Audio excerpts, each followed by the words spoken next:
আমরা কম বেশি প্রত্যেকেই তাজমহলের সম্বন্ধে কিছু না কিছু জানি, কিন্তু এমন কিছু রহস্যময় ব্যাপার এই তাজমহলের নিচে লুকিয়ে আছে যা ইতিহাসের বিদদেরও দ্বিধায় ফেলে দেয়। তাজমহলের নিচে তাহলে কি আছে, চলুন আজকে জানা যাক। অনেক ইতিহাসবিদ ও গবেষকরা বলেন তাজমহলের নিচে এমন কিছু কক্ষ অর্থাৎ আন্ডারগ্রাউন্ড চেম্বার আছে যেগুলো আজও তালাবন্ধ। বলা হয় সেই ঘরগুলোতে এমন কিছু আছে যা সাধারণ মানুষ জানার অনুমতি নেই। কিন্তু প্রশ্ন হলো, কেন এই ঘরগুলোতে এত শতাব্দী ধরে বন্ধ আছে কেন?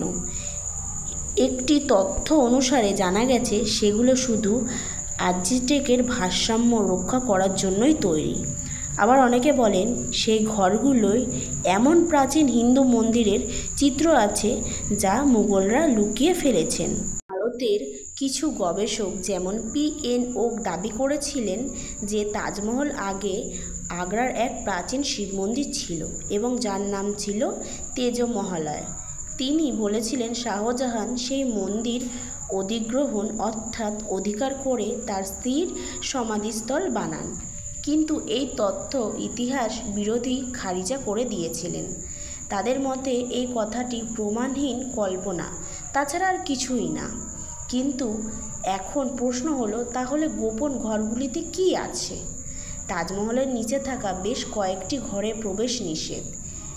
ASI বলেছেন এই ঘরগুলো বন্ধ রাখা হয়েছে সুরক্ষা এবং সংরক্ষণের কারণ সেগুলো আজও নাজুক পরিবেশে রয়েছে। আচ্ছা, আপনারাই বলুন তো, শুধু সত্যিই কি সুরক্ষা এবং সংরক্ষণের কারণে ঘরগুলো বন্ধ রেখেছে, নাকি সত্যি কোনো গোপন রহস্যের মধ্যে লুকিয়ে আছে যেটা আমাদের সরকার আমাদের থেকে আজও পর্যন্ত লুকিয়ে রেখেছে, সামনাসামনি আসতে দিচ্ছে না?